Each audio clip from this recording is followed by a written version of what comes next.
Karena kondisi lagi krusial, nggak ada yang pulang, tapi di kantor semuanya. Tim semua di kantor, siap-siap segala macam, pakai baju apa namanya, penahan panas ya. Kalau nggak salah bajunya ada AC-nya katanya.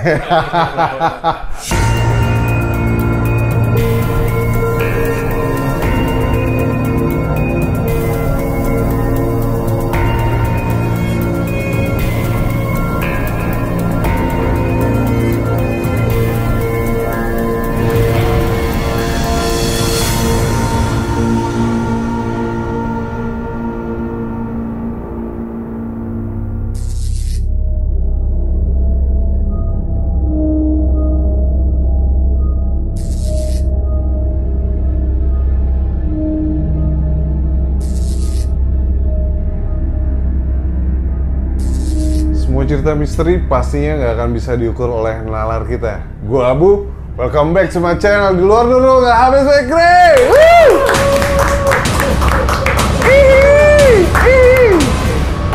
Selamat malam guys, gokil. Sudah 2 purnama nih kita nggak bersua. Diopi ke Kanada, sutradara bikin footage ke Rusia, gokil, semua liburannya ke Eropa men, ke Eropa liburannya, sinting ya, gue ditinggal di Jakarta. apa ini, gokil. Hari ini kita cukup ngebahas agak lumayan pelik, tapi sebenarnya di luar nurul lah sebenarnya. Yoi, langsung ya? Langsung. Cas. Oke. 3 minggu yang lalu gue coba diskusi sama narsum kita. Seorang pengusaha sukses kelapa sawit. Wih. Di Kota Kalimantan.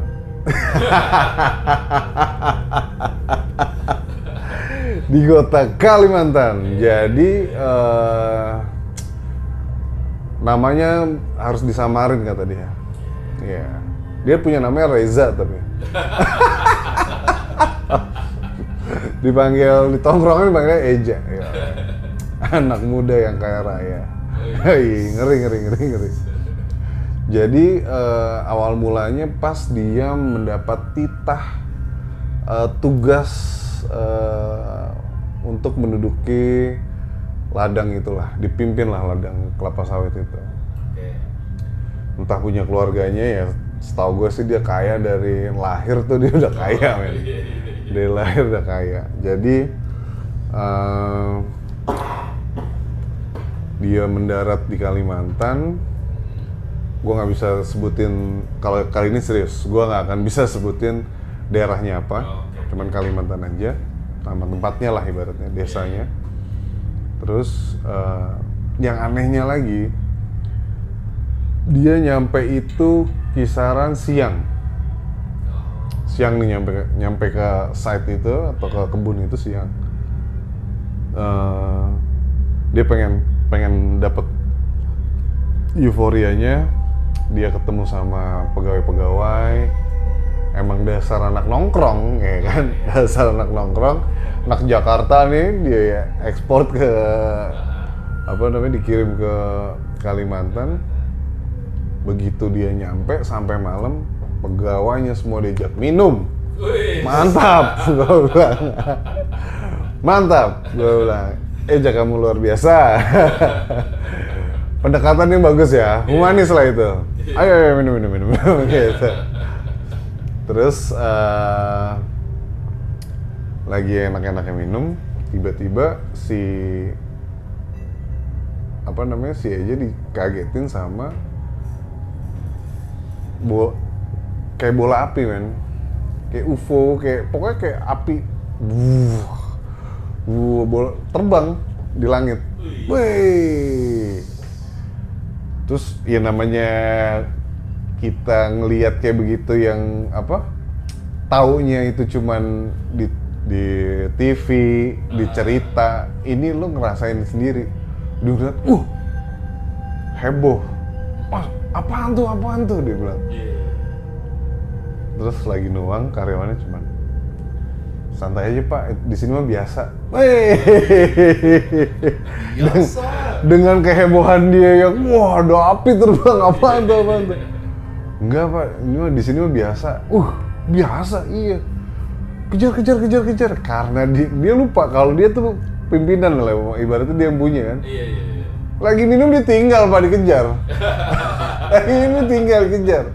Lagi sambil ngejar tiba-tiba salah satu pegawai bilang, kalau di sini emang begini Pak, udah biasa. Biasanya kita ngeliatin aja, yang penting jangan sampai kena kantor atau kita kontrol terus nih, jangan sampai jatuh ke kebun atau ke pohon, nanti takutnya kebakar.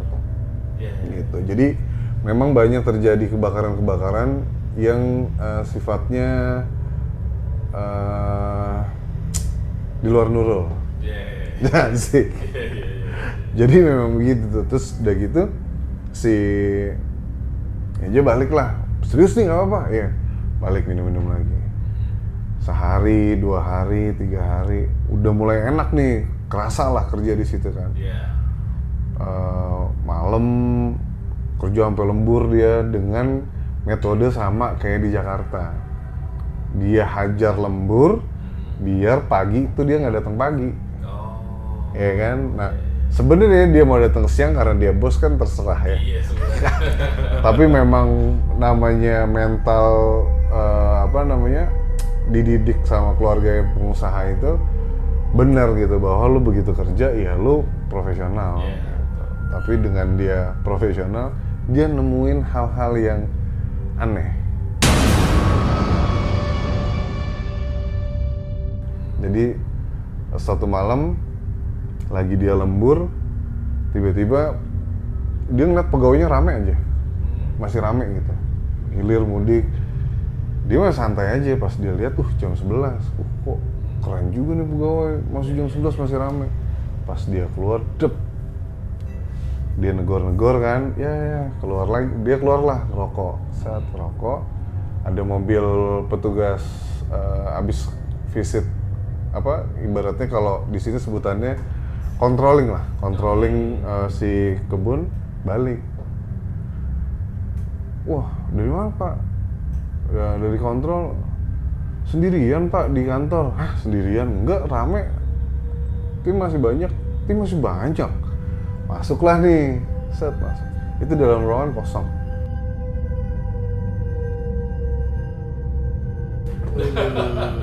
Kosong Pak.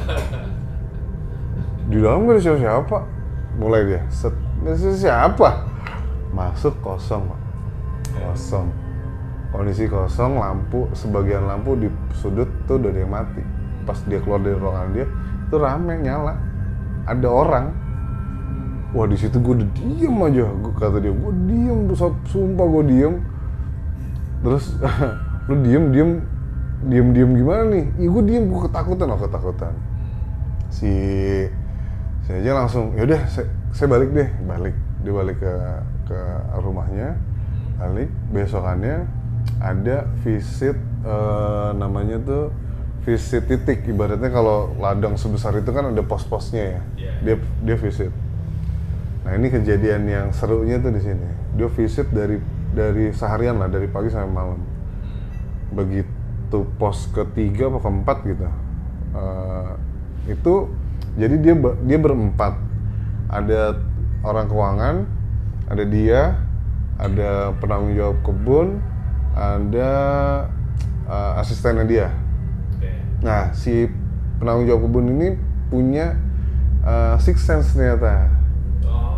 Yang sifatnya sixth sense-nya itu kayak kayak orang kalau dia udah ngeliat, itu yang lain bisa ngeliat, bisa ngerasain. Ini dari pos ketiga menuju ke pos keempat nih, ya kan, di jalan.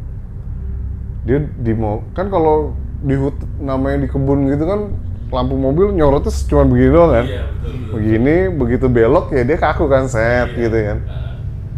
Itu ada orang Pak. Orangnya kalau kata dia 3 meter ada kali orang. Tingginya 3 meter. Kaget, dibilang stop, set. Terus kata si penanggung jawab kebun, jalan, jangan berhenti. Jalan, jangan ditengok udah. Semua ngeliat ya, iya, udah, merinding gue. Udah jalan tuh dia, set, jalan. Pas mau nyampe pos yang dia tuju, itu udah mulai tuh bola-bola liar di langit udah mulai dung. Kayak ini, kayak film Armageddon Pak sebenarnya. Ya kan kita ngeliat, gokil meteor nih datang nih. Sini nanya nggak bola itu apa? Bola itu? Iya kiriman dan orang-orang situ semua ngasih tahu ini kiriman itu terjadi setelah jam 9 lewat. Jam 9 malam lewat tuh pasti ada. Dengan tujuan untuk mencelakai gitu? Iya, mencelakai. Pastinya mencelakai. Kalau udah kiriman gitu mencelakai. Kalau parcel baru enggak. Kiriman parcel ya. Terus Shopee gitu datang gitu ya. Paket ya. Itu baru beda tuh ya kan. Udah paket tengah kebun COD lagi. Wah, repot. Udah si apa namanya? Saya aja langsung oke. Dia udah diem aja karena namanya dia bilang gue spontan men, nggak bisa gue ngeliat kayak begitu terus tiba-tiba gue denial kayak nggak ada apa-apa, gue nggak bisa, pas gue kepikiran udah jalan lah, set begitu nyampe di pos yang dituju yang ditinggal yang di dalam mobil itu orang keuangan. Nggak turun karena dia lagi ngebikin laporan. Dibilangnya lagi bikin laporan. Turun lah semua. Turun, ngecek, udah masuk dia balik menuju ke pos berikutnya.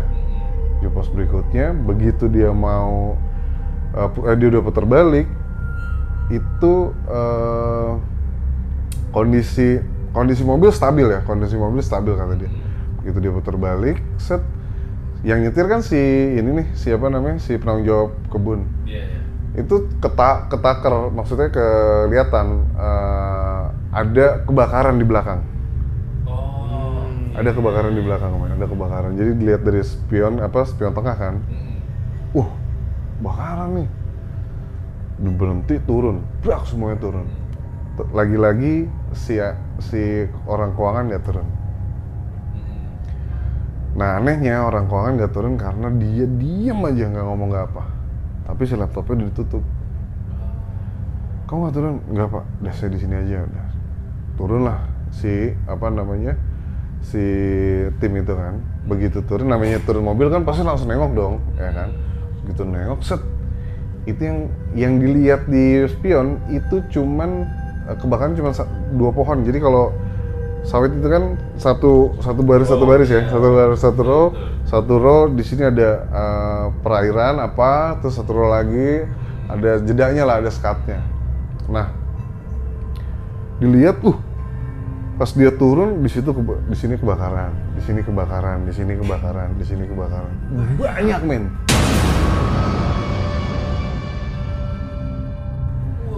Banyak, wah udah HT udah segala macam, itu udah nembakin pistol yang kayak apa? Suar ya? Suar, der. Berasa warna ya? Iya, bukan der dong berarti, suar gitu ya. Ya, dia nembakin suar, das, yoi. Toto di bawah cuma bukannya, mana tepuk tangan. Hiburan Pak. Padahal kayak ini feeling ya. Kayak bocah main gitu, der. Lagi. Goblok ya. Udah, panik kan. Terus bikin barrier. Jadi kalau kayak gitu tuh langsung bikin barrier, bikin line, nelpon pemadam nelpon pihak berwajib lah.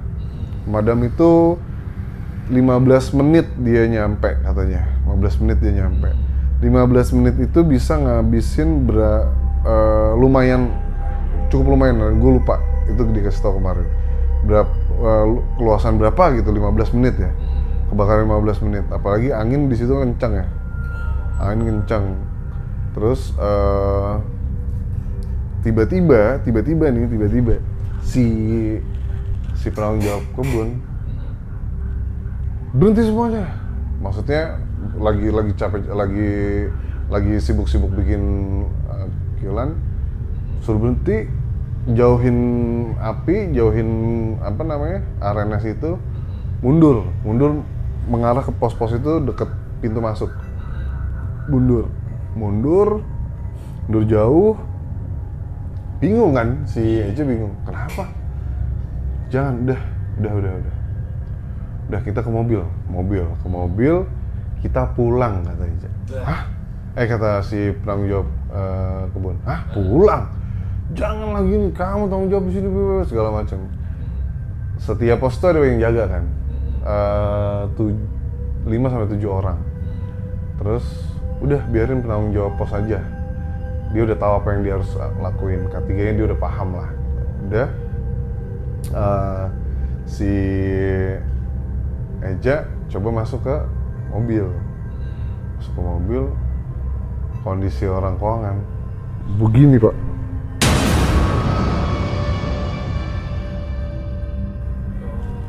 Ketakutan. Udah begini ya, dia mau yuk. Wah, keringetan kan, padahal mobil nyala. Keringetan. Eja nanya, kenapa lu? Enggak kenapa. Udah kita jalan yuk. Udah. Sambil perjalanan, begitu udah ketemu jalan raya ya, menuju kantor, si orang keuangan bilang, mobil tadi Pak,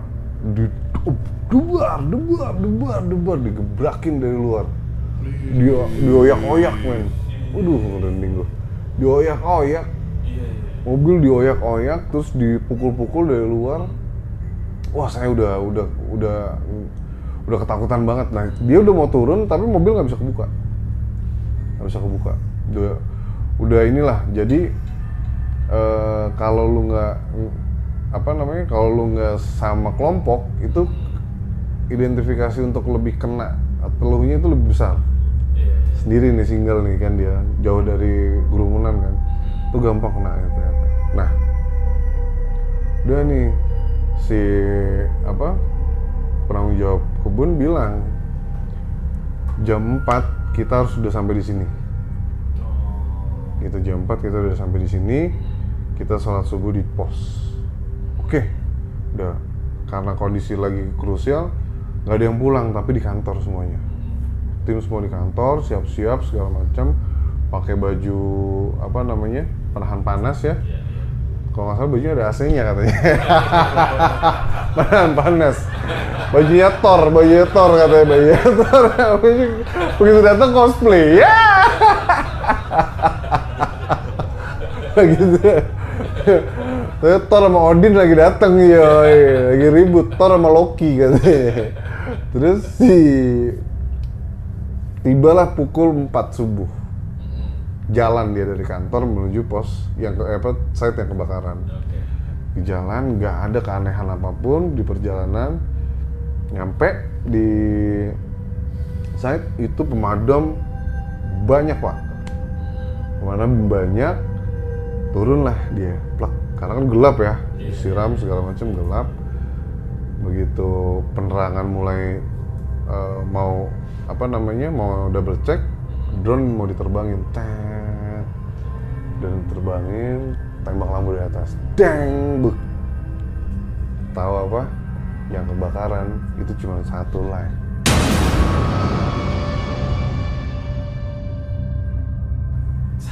Satu doang.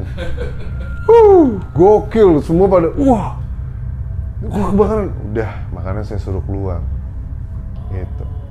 Jadi begitu dia turun, banyak kebakaran, ternyata itu cuman kamuflase. Kalau lu bertindak katanya, itu kebakaran juga. karena kita fokusnya sama satu pohon yang pertama, jadi itu yang difokusin. Gitu bos, ternyata. Wah itu aja mungkin, wah gila di sini ya, di sini gila banget. Terus gue bilang, terus gimana lagi men? Iya udah, abis itu kita telusurin, itu yang kebakar 4 atau 5 pohon gitu, ya total 10 lah. Dan itu pun nggak kebakar yang angus, nggak kebakar angus, cuman ada yang kebakar ujungnya, ada yang sampai ke bawah. Jadi nggak semuanya angus kayak kebakaran gitu, nggak. Berarti kan apinya nggak gede ya, api kecil doang gitu. Ibaratnya penanggulangannya tepat gitu katanya. Oh gitu, iya gue bingung. Padahal men itu api segede gaban, gede banget. Ini kebakaran hutan gede apinya. Gue bilang anjir, gue udah panik. Gila gue sebulan juga belum udah kebakaran. Mungkin gara-gara lu minum kali baru nyampe. Ya nggak mungkin lah kata dia kan. Itu tahu. Jadi buat para pengusaha muda dan tahta turun-menurun, kalian harus mempersiapkan diri. Bagaimana caranya kalian pikirin. Tetap waspada, pikir yang terbaik, jangan gegabah. Gua Abu, duluan Nurul, nggak habis bakery.